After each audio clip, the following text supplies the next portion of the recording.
शुक्राना गुरु जी, लख लख शुक्राना, अनंतम शुक्राना, सारी संगत जी का शुक्राना कि जो कि गुरु जी महाराज ने आपको यहाँ पे आज बुलाया है। और अंकल के आज क्या नाम है अंकल का? नीतीश। आपका नाम क्या है? नीतीश अंकल की मैरिज का सत्संग कराया गुरु जी ने। बहुत बहुत मुबारक हो पूरे परिवार को। जब अपनी खुशियों में हम शामिल कर लेते हैं गुरु जी को तो बहुत बड़ी ब्लेसिंग होती है। एक बार पीछे सबको बातें करने को मना कर दो। दीपक अंकल आप वहीं खड़े हो जाओ। गुरु जी का सत्संग कराना आसान भी है और बड़ा मुश्किल भी है। आसान तो ऐसे हम सोचते हैं चलो कर लिया, लंगर प्रसाद बना लिया, संगत को बुला लिया, फैमिली वालों को बुला लिया। और मुश्किलें इतनी आती हैं कि कोई कराना चाह के भी कई बारी एंड टाइम पे पोस्टपोन हो जाता है, क्योंकि वो गुरुजी की जब मर्जी नहीं होती तो वो नहीं चाहते नहीं होगा। अब बहुत सारे सत्संग हैं जो गुरुजी रोज शेयर कराते हैं, कभी किसी चीज़ के ऊपर, कभी किसी चीज़ के ऊपर, कभी बहुत सारी प्रॉब्लम्स को ठीक कर रहे हैं। गुरुजी तो आए हमारे कल्याण करने के लिए। ये गुरु महाराज जो है आपको आज महाशिव धरती पे उतर के आए हैं, खुद आए हैं कल्याण करने। इस कलयुग में उन्होंने परमात्मा का अवतार ले लिया, तभी तो आज हर घर में गुरुजी के नाम की जोत जग रही है। अब आज पता नहीं क्यों गुरुजी भाव दे रहे थे, क्योंकि मैंने पहले भी सत्संग शेयर किया जब भी किसी शादी वाले घर में जाती हूँ, पर ऐसे गुरुजी ने शेयर नहीं कराया कभी भी मुझसे। हाँ, मैंने YouTube पे डाला हुआ है, कभी लड़की की शादी के लिए, कभी लड़कों की शादी के लिए। तो आज जब से यहाँ बैठी थी गुरुजी कह रहे थे आज फिर वही वाला सत्संग शेयर करना है, कि जैसे बच्चे की शादी है तो गुरुजी अपने टाइम में भी ना यंगस्टर बच्चों को बुला के ना, लड़के लड़कियों को ना शादी से पहले ना उनकी काउंसलिंग किया करते थे कि आओ और तुम उनकी, क्योंकि उन आजकल बच्चे बड़े समझदार होते हैं, लेकिन गुरुजी कहते हैं कलयुग में कुछ ज्यादा ही समझदार हो गए हैं, है ना, क्योंकि फटाफट रिश्ते बनते हैं और फटाफट टूट भी जाते हैं। पर यहाँ पे बात आती है कि हमको यहाँ पे ज्ञान नहीं बांटने आए हैं। कई बार गुरुजी सत्संग के थ्रू आंसर देते हैं और बड़े मोटिवेशनल सत्संग करवा देते हैं कि जिसमें परिवार को, फैमिली को आंसर मिलता है। अब परिवार वाले भोले भाव हैं, सब बच्चे भोले भाले होते हैं। बिटिया भी बड़ी प्यारी सी लग रही है, सुंदर सी बेटी आपकी। तो गुरुजी कहते हैं कि जब तुम मेरे से ना आते हो, मांगने आते हो, बच्चा दे दो, शादी कर दो, बिजनेस दे दो, ये काम नहीं हुआ, वो काम नहीं हुआ, हम ये करेंगे, ऐसे करेंगे गुरुजी, हम आपको मानेंगे। आंटी एक बार चुप हो जाओ बेटा, फोन बंद कर दीजिए अंकल। तो हम ऐसे करेंगे, वैसे करेंगे, हम आपका नाम जपेंगे, हम आपको मानेंगे, हम आपका शुक्राना करेंगे। पर हर चीज टाइम पे जब हमें मिल जाती है, बड़ी इजीली मिल जाती है, तो हम भूल जाते हैं फिर, और फिर हम अपनी दुनिया में खो जाते हैं। तो मैं ये मानती हूँ पहले टाइम ऐसा था कि लड़कियों को बड़ी सारी प्रॉब्लम्स आती थी कि लड़कियां शादी करके जा रही हैं तो बड़े डरे डरे से लोग रहते थे। आजकल मुझे लगता है लड़कों को ज़्यादा डर लगता है कि उन्हें लड़की कैसी मिल जाएगी, और ये बिल्कुल सच है, क्योंकि मुझे YouTube से इतने मैसेजेस, इतने फ़ोन आते हैं। मैंने अभी एक सत्संग डाला था, मुझे तो वो नाम भी नहीं लेना चाहिए यहाँ क्योंकि शादी वाला घर है, पर हाँ ये हमारे सबके जीवन का हिस्सा बन चुका है कि डाइवोर्स वो क्यों होते हैं। शादी होते ही ऐसे ऐसे मैंने घर देखे हैं, शादी का सत्संग करने जाते हैं, बड़ी खुशियां मनाते हैं और फिर उनकी बनती नहीं है। यहाँ पे बात आती है कि दोनों को हमें थोड़ा सा, गुरुजी कहते हैं नीवे होके चलो। अगर नीवे हो जाओगे, हम झुक जाएंगे, तो कभी हमारी लड़ाई होगी ही नहीं। हम ये सोचें कि अगर एक बिठा देंगे उनको, दीपक अंकल यहाँ बिठाइए जरा।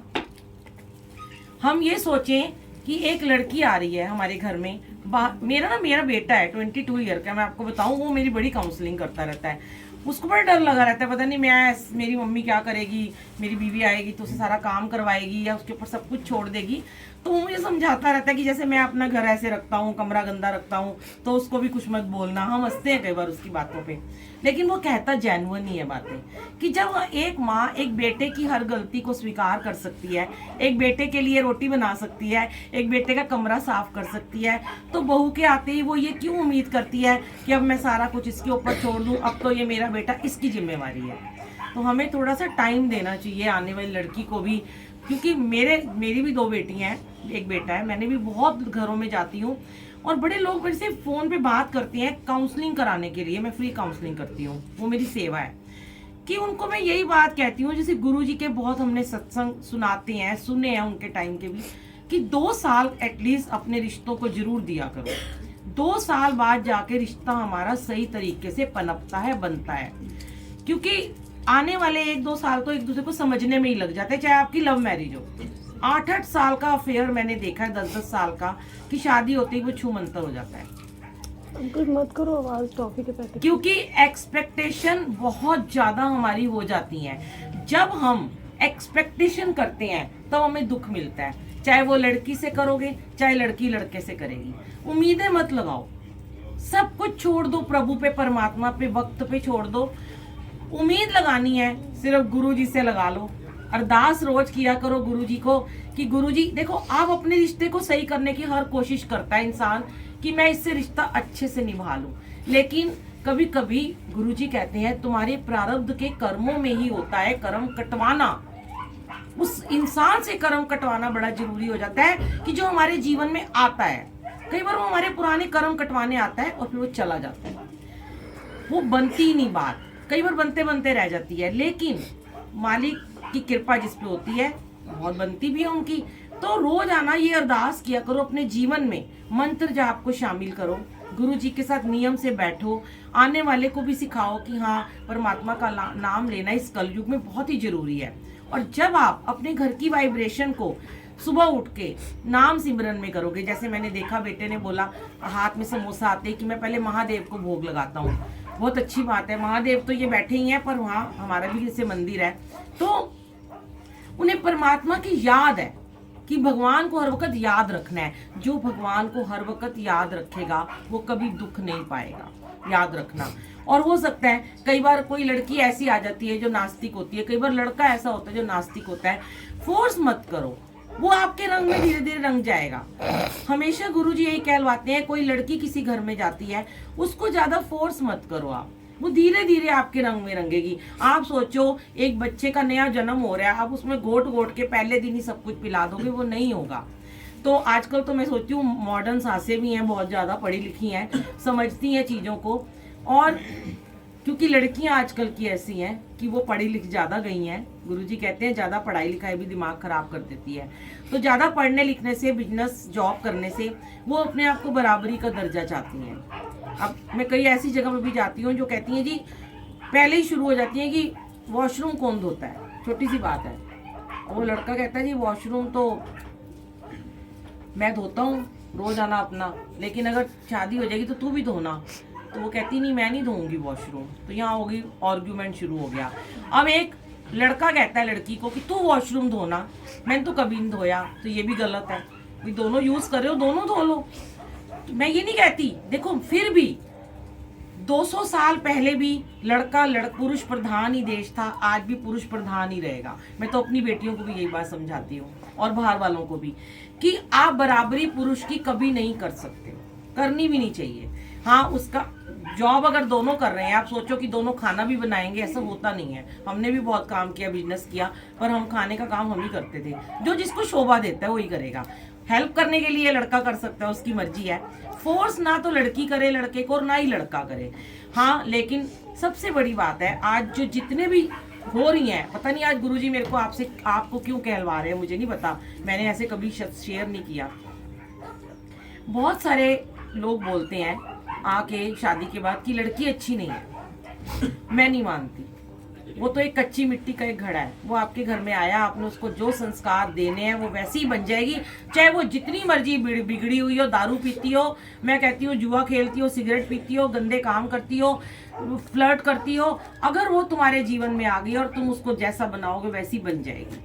फिर लड़के कहते हैं कि मेरी माँ की रिस्पेक्ट नहीं करती। लड़का अगर अपनी माँ की पहले दिन से रिस्पेक्ट कराएगा तो वो जरूर करेगी, कभी हो ही नहीं सकता कि वो ना करे। लेकिन होता क्या है कि कई बार प्यार में पागल हो जाते हैं, कई बार हर जायज़ और नाजायज बात को मानना शुरू कर देते हैं।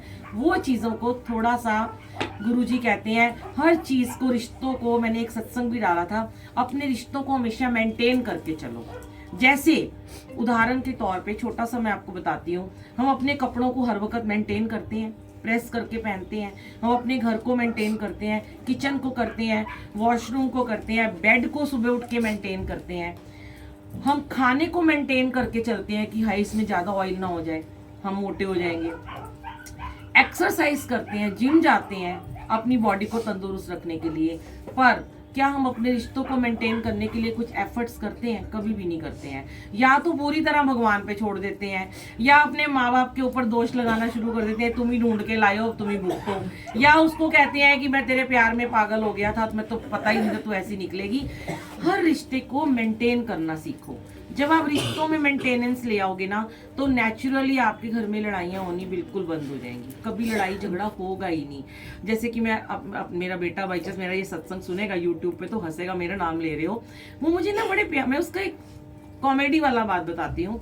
तो एक दिन मुझे कहता है कि मम्मी, छोटा था जब, अभी नहीं, अब तो 22 ईयर के, जब बहुत नया नया यंग हुआ था, कि मैं बहुत देखता हूँ घरों में बहुत लड़ाइयाँ होती हैं, उसका हो गया, उसका हो गया, उसकी डिवोर्स हो गया। मम्मी, घर में लड़ाई किस लिए होती है ना, तो अगर आपका ना चाय पीने का मन करेगा ना, तो आप वो नहीं बनाएगी ना, मुझे बोल देना, मैं बना दूंगा। मेरी हंसी छूट जाती। आपका सर दर्द हो रहा है ना, मुझे कह देना मेरा सर दबा दे, उसको मत बोलना, वरना लड़ाई हो जाएगी। मतलब लड़ाई से इतना डर उसको लगने लगा था लोगों को देख देख के, तो मैं हंसती थी। तो वो अब ऐसे, मतलब बचपन से ही मेरी काउंसलिंग करता था कि मुझे कुछ मत कहना, बस मुझे बोल देना। ठीक है, हमें भी धीरे धीरे समझ में आ रही है। अब मैं भी अपने आप को ऐसा बना लिया है कि मुझे ऐसा लगता है कि मैं गुरुजी में इतनी रम गई हूँ कि मैं रोज सेवा में रहती हूँ, डेली में बाहर रहती हूँ, तो मैं मोह ममता यहाँ पे, मतलब मदर को भी सीखना है कि मोह थोड़ा सा कम कर दो घर से। जब हम मुंह में फंसे रहते हैं ना, लड़ाइयाँ वहां से शुरू हो जाती हैं। ये किचन मेरी, घर मेरा, प्याज मेरे, आलू मेरे, फ्रिज मेरा, बोतल यहाँ रखनी है, आटा यहाँ रखना है, यहाँ से लड़ाइयाँ शुरू होती हैं। आज भी मैंने ऐसे घर देखे हैं, अरबों पति जिनके घर में नौकर चाकर हैं बड़े बड़े, और सिर्फ इकलौता बेटा या इकलौती बेटी है, पर वो बहू को हिम्मत नहीं है, मजाल है कि वो अपना आटा और पानी की बोतल उठा के इधर की उधर फ्रिज में कर दे। अगर वो कर देगी तो साथ फिर पलट के वहीं पे रख देगी। तो सोच का फर्क है कि वो आई है तो उसे भी कुछ चेंज करने दो। हमने बिता लिए 35-40 साल अपने घर में, अब मैं तो कहती हूँ आओ अपने आप करो, सेटिंग करो घर की, जहाँ मर्जी लाओ, जो मर्जी करो, हमें आजाद छोड़ दो, हम अपना जीवन जिए। हर वक्त बंदिश में ना हम खुद ही बंधे रहते हैं संगत जी, तभी तो हम दुख पाते हैं।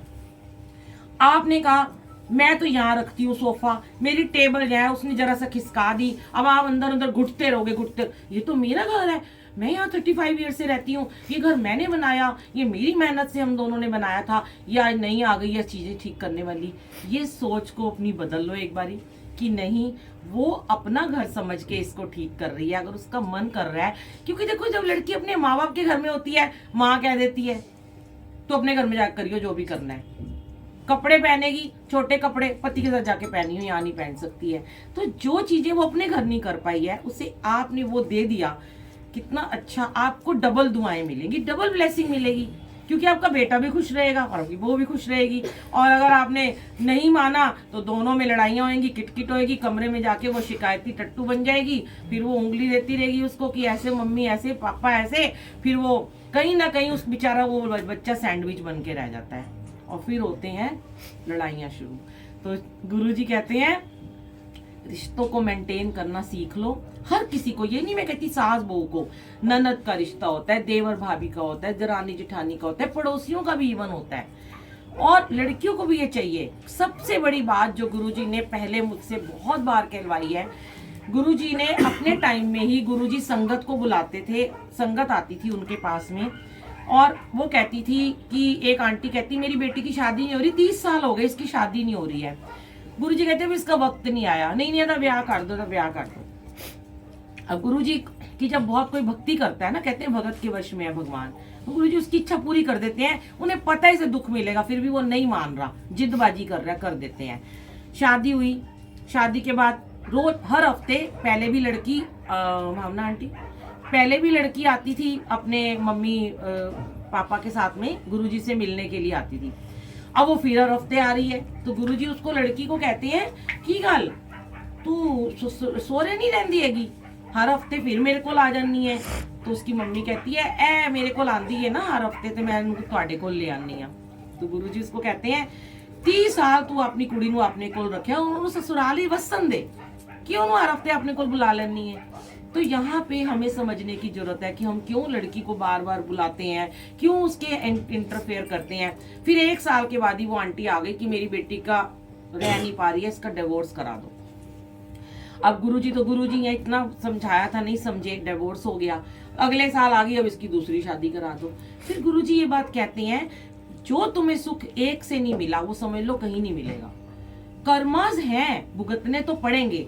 ये पति तेरे जीवन में तेरे कर्म कटवाने आया, तू इससे भागेगी, दूसरा लेगी, वो भी कर्म कटवाएगा, वो भी तुझे दुख देगा। कितने पति चेंज करेगी, कितनी पत्नियां तू चेंज करेगा। तो एक से ही निभा लो।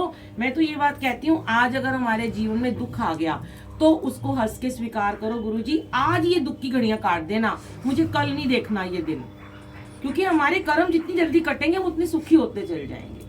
तो ऐसे ही गुरुजी ने लड़कियों को बोला कि जब तुम्हारी सास कुछ बोल दे मुंह में इलायची डाल लिया करो, चुप हो जाया करो। लड़कों को भी यही बोलते हैं, एक जना चुप हो जाए दूसरा अपने आप चुप हो जाएगा। तो यहाँ पे आर्गुमेंट नहीं होने चाहिए। मैं तो ये सोचती हूँ कि सच में मुझे तो गुरुजी ने ऐसा बना दिया है, मुझे मेरी मोह ममता बिल्कुल खत्म कर दी है। तो हाँ, मेरे को ऐसा कुछ नहीं है कि अगर मैं घर में नहीं हूँ, रोटी बन रही है, खा रहे हो, जो मर्जी बनाओ, जो मर्जी खाओ, ऐसे ही आप बन जाओ तो खुश रहोगे। जब तक किचन में घुसे रहोगे, आते ही उसको हाँ ये भी मत करो कि तू सब कुछ कर, तू अपनी मर्जी से जो मर्जी बेटा कर, तो आपकी जिंदगी इतनी खुशहाल हो जाएगी कि आप सोच भी नहीं सकते। वैसे तो आप लोग सारे इतने भगवान को मानने वाले हो, मैं ये मत समझना कि मैं आपके लिए कह रही हूँ। ये गुरुजी ने सत्संग जब कराते हैं ना, तो जब मैं YouTube पे डालती हूँ तो बड़े हजारों और लाखों लोगों को इसका आंसर मिलता है। तब लोग मुझे बोलते हैं अरे आंटी इस सत्संग की बड़ी जरूरत थी। कई बार ना मुझे लड़कियां फोन करके बोलती हैं आंटी एक सत्संग डाल दो ना एक्स्ट्रा मैरिटल अफेयर के ऊपर। भाई मैं सोचती हूँ अच्छा भाई ये भी डालना पड़ेगा, एक डाल दो ना डिवोर्स पे, एक डाल दो ना मेरा पति मेरे को बहुत मारता है, एक डाल दो शराब पीता है। बहुत सारी प्रॉब्लम्स है हम लोगों के जीवन में नहीं है। हम शुक्राना करें कि हम औरों से बहुत अच्छे हैं, आप लोग बहुत अच्छे हो, पर दुनिया में है कष्ट, आज भी बहुत ज्यादा कष्ट है। और उन कष्टों से बचाने के लिए गुरुजी हमें मिल गए हैं। आज साक्षात भगवान धरती पर उतर के आए हैं और इनका जितना शुक्राना करो उतना कम है। बस इन पे अपनी डोरी छोड़ दो।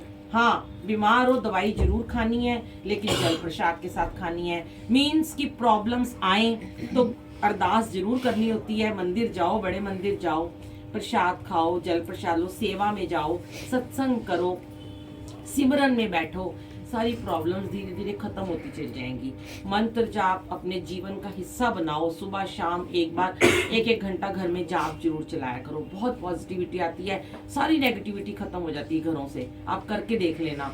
किसी का बिजनेस ना चलता हो, काम में प्रॉब्लम हो, रिश्तों में प्रॉब्लम हो, बीमारी हो, दुख हो, कलेश हो, लड़ाइयाँ होती हो, बस जाप चलाओ, जल रखो, जल पियो, इतना आपको फल मिलेगा ना उसका।